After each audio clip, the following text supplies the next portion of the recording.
কোনোভাবেই অবৈধ অভিবাসীদের প্রবেশ ঠেকাতে পারছে না ইতালির কট্টর ডানপন্থী মেলোনি সরকার। ভূমধ্যসাগর পাড়ি দিয়ে দেশটিতে অবৈধভাবে প্রবেশে শীর্ষে অবস্থান করছেন বাংলাদেশি অভিবাসন প্রত্যাশীরা।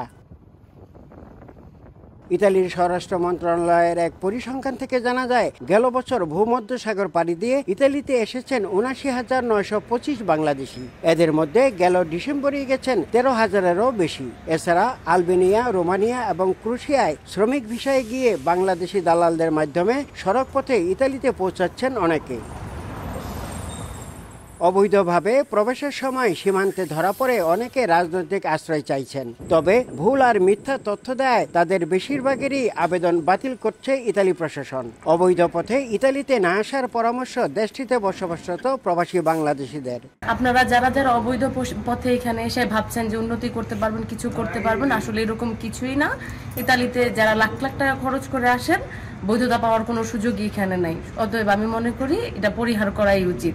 আলবানিয়া, রোমানিয়া, ক্রোয়েশিয়া হয়ে অনেক বাংলাদেশি ইতালিতে ঢুকছেন।